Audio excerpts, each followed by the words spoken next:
All right, this is going to be a little bit longer, and this video is specifically people who already have a running business and are trying to make their CRO better. Um, CRO, for those of you who don't know, is conversion rate optimization. This is basically people who come look at your website or your funnel, and they make it to the sale. This is that piece that we call the conversion. So our conversion rate optimization, which is our CRO, needs to be better. Why does it need to be better? Because you want more customers. And the reason you want that is to make more money. So we're going to start with what to look at and how to fix these things. So the first thing you need to know is who is taking action, who's jumping on your websites or your landing page, and who's following through. Who are those people?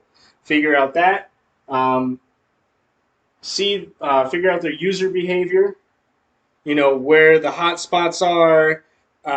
Seeing what people really look at, what really jumps out at them. Um, So that's a user behavior. What page they're jumping off at, what page makes them jump to the next one, user behavior. And then look at, after you understand those things, who's taking action, the user behavior, what are the areas of improvement we can work on, what'll make it easier for the rest of us. And then only make data driven changes. So when you go to improve this website or this landing page, do not think don't say this. Don't be this guy. I think this would be a good idea. It's good to have ideas. Write them down. Okay, write them down. But when you figure this stuff out, who's taking action and the user behavior, and you know the areas of improvement, this is your data. Use your data to improve the website, to improve the landing page. Make only data-driven changes. Do not change something that no one's paying attention to. Don't waste time making a new logo. Don't waste time on your motto or your catchy phrase. Don't do stuff like that. Just work on what people are really worried about and what they're actually looking at. Okay. So with number one, we're going to start with data collection. And your data collection is specifically gathering and analyzing data about the user behavior. This is exactly what I was going back into saying before, because this is what we're working on. So gathering and analyzing data about user behavior, and the way you can go about this is very simple. They have tools for this stuff now, so you don't just have to ask somebody or bring your website to somebody else or email it to somebody and say, hey, check this out. You can use web analytics, which is very easily accessible. Just type that stuff into Google. You can use heat maps. If any of you have a website builder, most of them nowadays have built-in heat maps, and that just shows you what your website is hot for, basically. You can scroll through your website, and it'll show you the hot spots on your website, what really stands out. So using heat maps, if you're doing sales, check out the user recordings, so you can make sales better. And then surveys. I think it's always good to have a survey that people can just constantly be giving you feedback, and those things, because four eyes are better than two, you can always hear something or fix something when somebody else just tells you. This is what I mean by not bringing your website to somebody else. Just put in a survey at the bottom of the website, and they'll tell you about it openly. Very easy. Sometimes it's disheartening. Get used to it. Business. Number two is conversion bottlenecks. What is stopping your business from growing? What is stopping you from getting more customers? Identify where visitors are dropping off or experiencing difficulty. So I'm going to say this again. Identify where visitors are dropping off or experiencing difficulty. So if you have, let's say you have a landing page. Let's say you're doing affiliate marketing. You have this landing page. It brings them in. You give them the free thing. You bring them over to your About Me page. You bring them over to the first sales page. And then they see the first sale and they're like, oh man, I can't afford this. The problem is you're selling something that's probably too high. You should have at least 5 pages, one to bring them in, one about you, one to make the first sale, and then the fourth one to make the actual sale, your actual product, because you want to give something away for free, sell something really low to bring them into something that's actually worth what their goal is. You know, try and start them here and bring them up here, because this is your goal. You're trying to sell this $1 million ticket high item that you want them to have. So figure out where they stop. If they're getting here and they drop off, this is where you got to work on. It's not up here. Don't think that your product's not good. If your product sucks, you'll know because you're not selling anything. Don't worry about this. Worry about this. Figure out how to get them over here. That's all you got to do is just help them over a wall. So if your page looks like crap and a bunch of other people think it looks like crap, just make it look better. It's honestly, it could be that simple.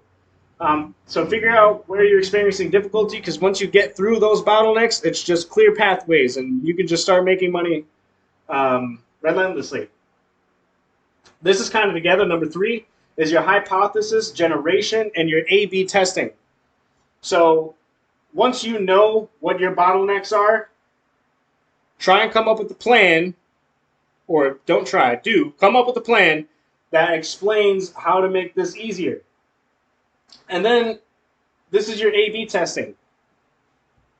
This is your hypothesis, straight into the testing. So create a hypothesis, make a test for it, fix things, creating different versions of elements.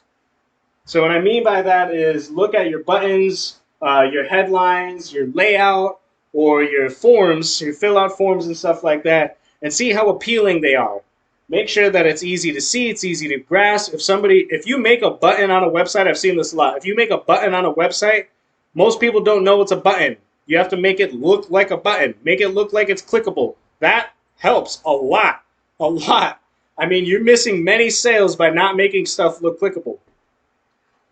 So, try those different things. Make your buttons look better. Make your headlines more profound. Make sure your layout is attractive. And your forms are much easier to fill out than having to fill out, don't make somebody fill something out that's super long. Just make sure you have the basics, because you'll have their email basically by the time you get to this point. By the time you're here, you have their email, so you can just send them whatever. And this is obviously to perform higher conversion. Just work on this kind of stuff. The implementation is taking your hypothesis and your testing and making it happen. Make those changes based on your A and B methods continuously, because if you stop and you just think this is the one thing that's stopping me, you're wrong. There's constant things that can always be worked on, so make sure that your implementation is always happening, and that goes into monitoring and analysis. It's the same thing. Monitor and analyze your website. It's probably the reason you're here. You heard something about your website. It doesn't do this. It doesn't do this. What can I do to make it better? Monitor and analyze it constantly to refine those strategies that you did once before based on the insight that you have, and monitor the performance consistently so you see that people are coming into your page. You want it just like this. You want the people here, and you want the money here, and you just want them to fall right in there. That's it. You want them to fall down into the funnel and just give you their money. That's what we're working for. Okay? And the easiest way we're going to do that is if we constantly monitor and analyze what we're going on using our number 1 data collection to then make sure we have our bottlenecks solved by using our A/B methods, and it goes round and round here, okay? Make sure that you're taking care of these people because you don't want them leaving. These people are making you your money. Make sure your funnel is a part of your family and your business. Your funnel is not just a fancy tool to bring you revenue. It's what convinces people that this is what they need in their life. This is you selling to somebody without talking to them. Affiliate marketing and your landing page is your easiest way to copyright your product. Okay? Copyright your product by making sure your conversion rate is optimized.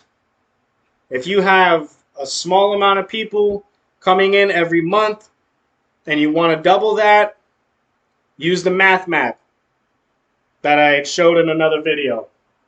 Take your number you're trying to see, break it down, figure out how you're going to do that, optimize. Okay? This is our CRO, and this is how we make our funnel better.